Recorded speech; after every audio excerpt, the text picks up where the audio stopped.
Fibres foods کی fermentation کر کے ان کو آرگینک ایسڈ میں بدلتے ہیں جو کہ گٹ کی لائننگ کی گروتھ تیز کر دیتے ہیں اور اس کا پی ایچ کم کر دیتے ہیں۔ اس سے پیتھوجنز کی گروتھ یعنی پرورش نہ صرف رکتی ہے بلکہ ان کا زندہ رہنا مشکل ہو جاتا ہے۔ نمبر 3، سود مند بیکٹیریا یا اس کے ساتھ ساتھ ایسے اینٹی بائیوٹکس لائک سبسٹانسز پیدا کرتے ہیں جس بڑی آنت یعنی لارج گٹ کی تیزابیت بڑھ جاتی ہے اور اس ماحول میں نقصان دہ بیکٹیریا یعنی پیتھوجن کی گروتھ مشکل ہو جاتی ہے۔ نمبر 4، ہمارے 80% یعنی 80% قوت مدافعتی یعنی امیونٹی سسٹم نظام کا انحصار صحت مند انٹسٹائن پر ہے۔ جدید سٹڈیز کے مطابق قدرتی پاتھ وے اور سی این ایس سگنلنگ سسٹم کو انٹسٹائنل ٹریک کے پروبائیوٹکس کے ذریعے ایکٹیویٹ کیا جا سکتا ہے۔ ہپوکریٹس نے سینکڑوں سال قبل مسیح کہا تھا کہ تمام بیماریاں گٹ سے ہی شروع ہوتی ہیں۔ ہماری گٹ کے اندر دونوں چیزیں یعنی جراثیموں کی قسمیں اور بہتات انسانی صحت میں اہم کردار ادا کرتی ہیں۔ جیسے کہ پہلے ذکر کیا، ہمارے 80% قوت مدافعتی نظام کا انحصار صحت مند انٹسٹائن پر ہے۔ ان امیونٹی یعنی جراثیم کے خلاف لڑنے والا قوت مدافعتی نظام کے بارے میں تھوڑا سا ذکر کرتا چلوں کہ امیونٹی 2 قسم کی ہوتی ہے۔ ایک ہوتی ہے انیٹ امیونٹی، یہ وہ قوت مدافعت ہے جو کہ پیدائشی طور پر ہمارے اندر موجود ہوتی ہے۔ یہ فرسٹ لائن ڈیفنس ہوتا ہے۔ جب بھی کوئی بیرونی پیتھوجن جسم میں داخل ہوتا ہے یہ فوری طور پر اپنا ریئیکشن ظاہر کرتی ہے۔ یہ natural killer cells, neutrophils, macrophages, basophils, eosinophils, mast cells اور ڈینڈرٹک سیلز کے ذریعے ہوتی ہے۔ دوسری ہوتی ہے اڈیپٹیو امیونٹی۔ بیرونی پیتھوجنز کے خلاف یہ دوسری ڈیفنس لائن ہوتی ہے۔ یہ پیتھوجن اسپیسیفک ہوتی ہے۔ یہ فوری طور پر اپنا اثر نہیں دکھاتی، اس کے لیے اوسطاً 96 آورز تک لگ سکتے ہیں۔ یہ ٹی اینڈ بی لیمفوسائٹس کے ذریعے ہوتی ہے۔ ناظرین، پروبائیوٹکس دونوں قسم کے قوت مدافعتی نظام کو یعنی انیٹ امیونٹی اور اڈیپٹیو امیونٹی کو ریگولیٹ کرتے ہیں۔ اسی لیے میں نے انیٹ امیونٹی اور اڈیپٹیو امیونٹی کی تھوڑی سی ڈیفینیشن بتائی، اور یہ کام ڈینڈرٹک سیلز، میکروفیجز اور ٹی اینڈ بی لیمفوسائٹ کے فنکشن میں ترمیم کر کے سر انجام دیتے ہیں۔ پروبائیوٹکس جو ہیں وہ ٹول لائک ریسیپٹرز کو ایکٹیویٹ کر کے امیونو موڈولیٹری فنکشن کو ریگولیٹ کرتے ہیں۔ تو یوں کہا جا سکتا ہے کہ پروبائیوٹکس جو کہ لیونگ آرگینزم ہیں ہماری صحت مند زندگی میں اہم رول ادا کرتے ہیں۔ اب ہم دیکھتے ہیں کہ ان کی کمی کی وجہ سے مختلف بیماریاں جو پیدا ہوتی ہیں جو ان سے منسلک ہیں ان میں ہیں، اب یہ غور سے لسٹ سنیں، ان میں اریٹیبل باول سنڈروم ہے جس کو آئی بی ایس کہتے ہیں، روماٹائڈ آرتھرائٹس ہے، السریٹو کولائٹس ہے، نیکروٹائزنگ انٹیروکولائٹس ہے، انفیکٹو ڈائریا ہے، ایکیوٹ پنکریاٹائٹس ہے، اینٹی بائیوٹک انڈیوسڈ ڈائریا ہے، ریسپیریٹری ٹریک انفیکشن ہے، الرجیز ہیں، استھما ہے، کچھ کینسر کی اقسام ہیں، ڈپریشن ہے، ہارٹ ڈیزیز ہیں، اور it may help in weight loss, بہت ساری جلد کی ڈیزیز ہیں، اور نوزو کومیل نمونیا۔ تو ناظرین یہ تو چند کے میں نے نام لیے، اس کا اتنا بڑا رول ہے، حتیٰ کہ جو کرونک جائرڈیاسس ہو جاتی ہے، گائرڈیاسس جس کو بولتے ہیں، اس میں بھی آئی بی ایس ہو جاتا ہے، اور اس کی وجہ سے بھی اور اس کی بھی وجہ یہی ہوتی ہے کہ یہ پروبائیوٹکس کی کمی ہوتی ہے۔ تو ناظرین، پروبائیوٹکس یعنی بینیفیشل بیکٹیریا جن کو سود مند بیکٹیریا بھی کہتے ہیں، کے ساتھ ساتھ ایک اور اہم ٹرم کا تعارف بھی بہت اہم ہے، وہ ہے پری بائیوٹکس۔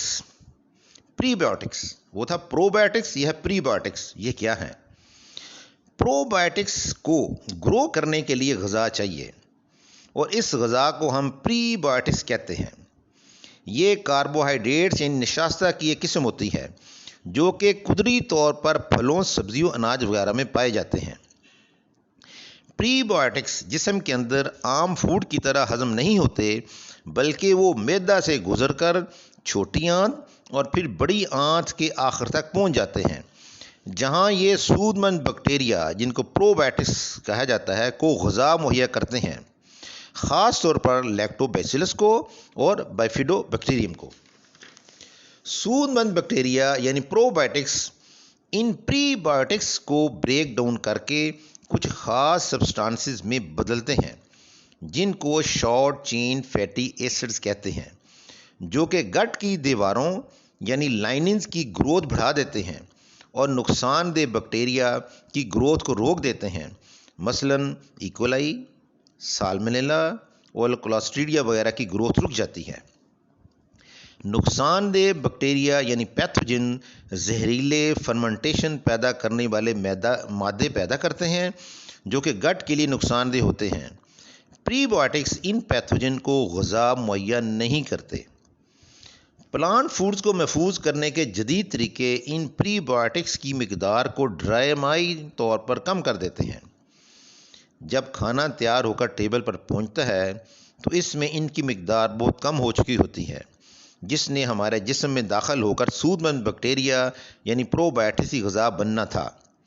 ناظرین، پری بائیوٹکس کی دو اہم قسمیں ہیں، ایک ہے انولین اور دوسرا FOS فرکٹو اولیگو سیکرائڈز۔ انولین اور FOS شاندار غذائی فائبر کا ذریعہ ہے۔ ان کے فوائد میں ہے کہ نہ صرف یہ فرینڈلی بیکٹیریا یعنی پرو بائیوٹکس کے کام میں مددگار ہوتے ہیں بلکہ گٹ کی موومنٹ کو بہتر کرتے ہیں، سٹول کا بلک بناتے ہیں، گٹ کا pH صحت مند رکھتے ہیں، یہ کولیسٹرول کو متوازن رکھنے میں مدد دیتے ہیں اور BP کو متوازن رکھتے ہیں، لیور کے فنکشن کو سپورٹ کرتے ہیں۔ ہماری جسمانی صحت میں اتنا اہم رول ادا کرنے والے پرو بائیوٹکس یعنی سود مند بیکٹیریا نیز ان کی گروتھ کے لیے غذا مہیا کرنے والا پری بائیوٹکس ہم کہاں کہاں سے حاصل کر سکتے ہیں اور یہ قدرتی طور پر کن کن غذاؤں میں پائے جاتے ہیں۔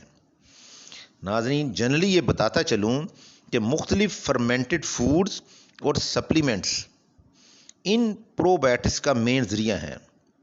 ہم یہاں پر ان غذاؤں کا ذکر کریں گے جو آسانی سے میسر ہوں اور عام آدمی کی پہنچ تک ہوں، ورنہ تو فرمنٹڈ فوڈز کی ایک لسٹ ہے جس کا مقصد ہی پرو بائیوٹکس کا حصول ہوتا ہے۔ تو ناظرین، اینیمل سورس کی جو عام غذاؤں میں شامل ہے وہ ہے دہی ہے۔ روایتی طریقہ کار سے دہی سے مکھن بنانے کے بعد جو لسی بنتی ہے۔ نمبر 3 پنیر ہے، چیز کی کچھ اقسام ہیں، مثلاً چیڈر چیز ہے، موزریلا ہے، کاٹیج چیز ہے وغیرہ۔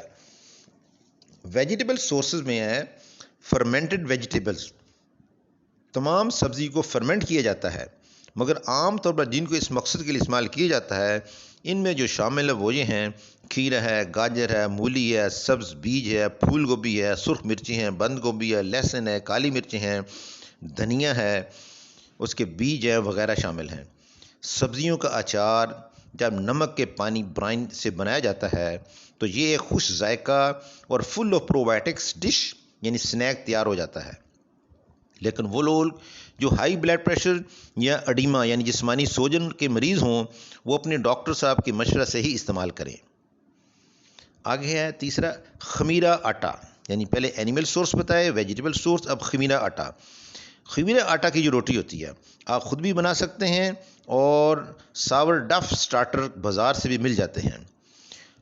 نمبر 4 یہ ہے سویابین کی مختلف ڈشز میں بھی پرو بائیوٹکس وافر مقدار میں میسر ہوتے ہیں، جن میں نیٹو ایک مشہور غذا ہے۔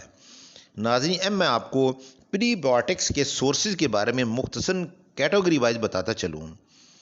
ویجیٹیبلز یعنی سبزیوں میں جو پری بائیوٹکس کا ذریعہ ہیں وہ ہے چقندر، بیٹس جس کو بولتے ہیں، لہسن، پیاز، لیکس، بند گوبھی ہے۔ لیگیومز میں ہے پودوں کے بیج میں کالے چنے، چھلکے والی دالیں خصوصاً پنک اور ریڈ، سرخ لوبیا، سویابین وغیرہ شامل ہیں۔ فروٹس میں وہ پھل جن میں پری بائیوٹکس پائے جاتے ہیں، کیلا ہے، سیب ہے، تربوز ہے، گریپ فروٹ وغیرہ شامل ہیں۔ سیریلز یعنی اناج میں ہے بران، جو، جئی یعنی جس کو اوٹس بولتے ہیں، اور نٹس اینڈ سیڈ میں شامل ہیں بادام، پستہ، السی، فلیکس سیڈ، وہ یہ شامل ہیں۔